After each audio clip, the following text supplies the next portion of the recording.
Thank you. Good afternoon, everyone. My name is Councillor Nam Quach, and I am the Mayor for the City of Maribynong. I'd also like to thank Dean for his beautiful welcome to country. I once spoke to a Hazara refugee, his name was Muhammad, and he said that, Nam, through the eyes of Aboriginal people, we're all refugees here in Australia, and I couldn't agree more. So in doing so, I would also like to acknowledge that we are on the traditional lands of the Kulin Nation. We offer our respect to the elders of these traditional lands and through them to all Aboriginal and Torres Strait Islanders, both past and present. And welcome to all our distinguished guests here today. I'm very thrilled to be here at the official opening of the new Asylum Seeker Resource Centre, and I welcome the centre back to mighty Footscray, back to Nicholson Streets, in fact, where Con first started the Asylum Seeker Resource Centre in a much smaller building in 2001. Now, when Con announced that about 12 months ago that he was bringing the centre back to Footscray, I was very excited. So we caught up for a coffee, and I sat down and listened to the plans that he had in store. And I'm just thrilled, and it's wonderful to see these plans being realised here today. Footscray and the City of Maribynong is a natural fit for the centre's home base. Our city has a proud history of welcoming people from all around the world. In fact, about 45% of people living here in the City of Maribynong speak a language other than English at home. Diversity has helped shape our city, and it is now seen as a social and economic advantage, contributing to our vibrant business, cultural and community sectors. Our city is also a declared refugee welcome zone, and we're committed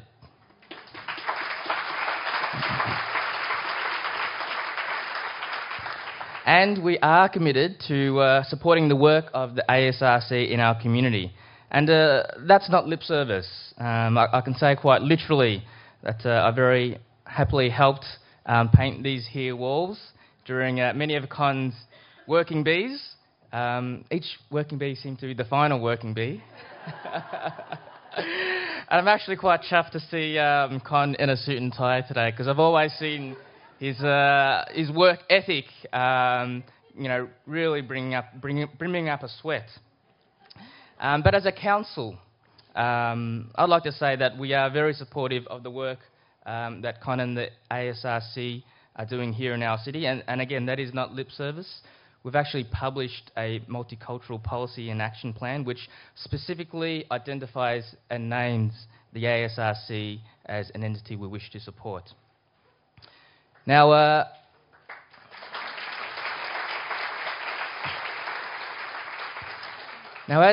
you may have guessed, I'm a very proud Vietnamese Australian and a child of refugees myself. It's been about 35 years since my family first came to Australia, and we are extremely grateful and thankful for everything she has done for us. I was lucky enough to be born here, but I would like to share the story of my refugee parents, who are they are my all-time heroes in life. To be honest, I was struggling to work out where should I start and what should I say about my family story. So I thought I'd start off by using a skill that I learnt in prep school called show and tell. So sitting on my wall at home, I hang a picture which I use for inspiration. It helps motivate me, it helps pick me up when things are rough. So I've brought copies of that picture here today. It's copies of two very simple letters. They are dated 1979, and they were issued during the Fraser administration from the department, the Australian Department of Immigration, and they were issued to my parents whilst they were in a refugee camp in Malaysia.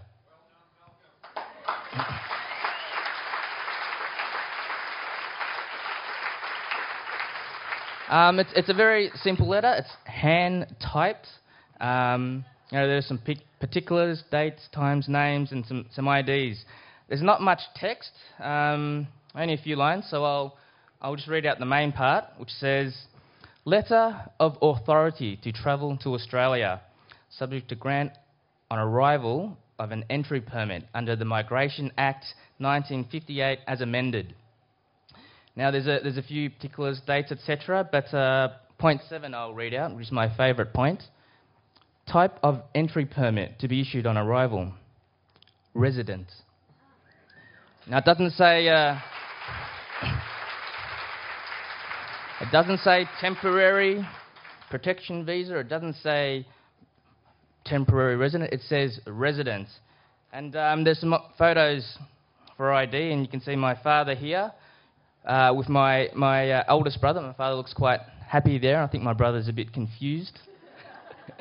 and his mum with my middle brother. And I think the face of mum is quite relieved here. So I will pass these around for show and tell, and I would like to start by passing it to the Honourable Malcolm Fraser.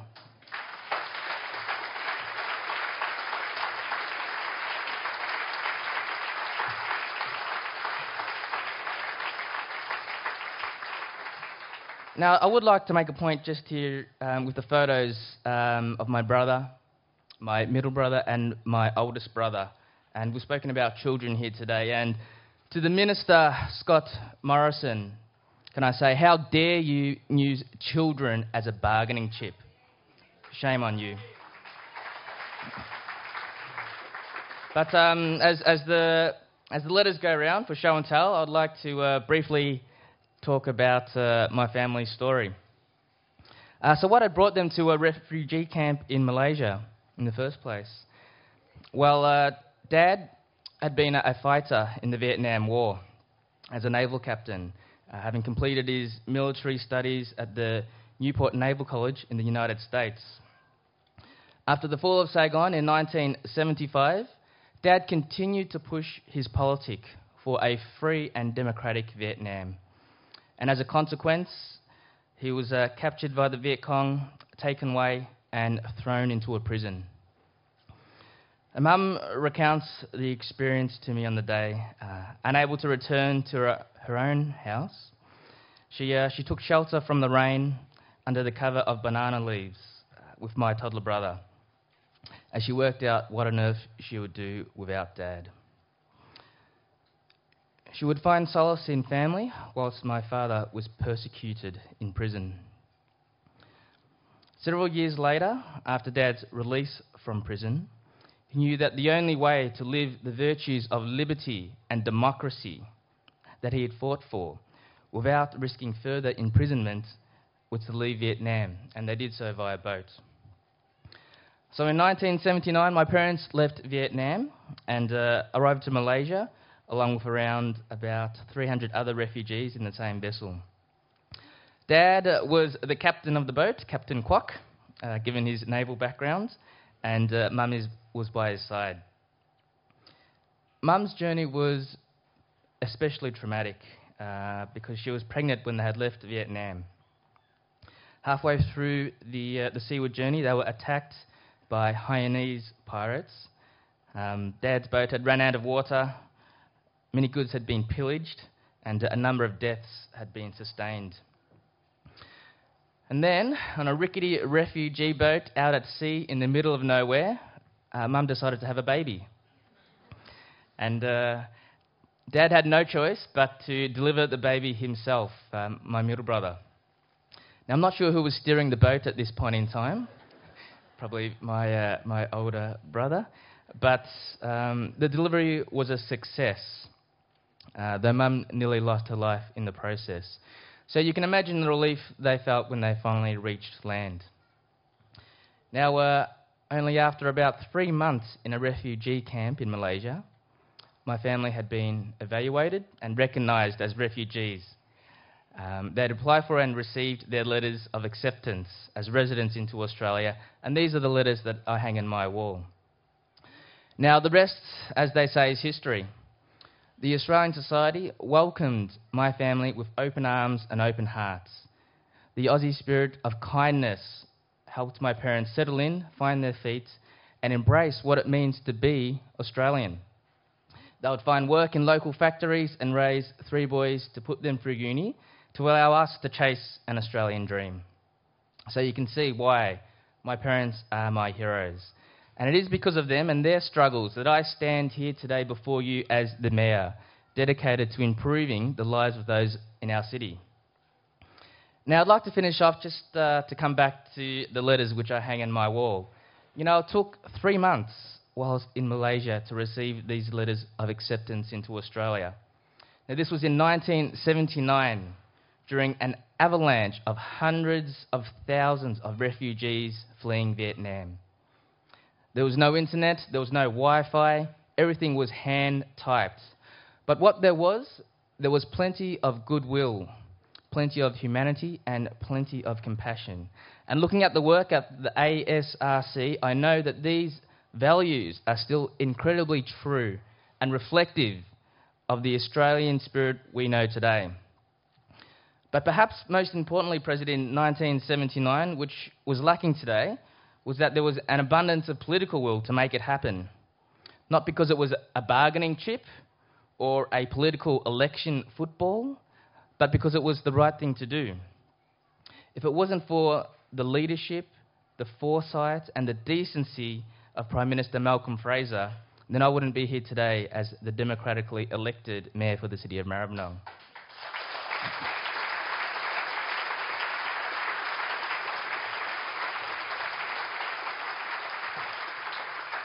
And so, from the bottom of my heart, from the hearts of my mum and my dad, from my brothers, from the hearts of so many thousands of refugee families living here in Australia, I would like to say, tôi xin cảm ơn ông Malcolm Fraser.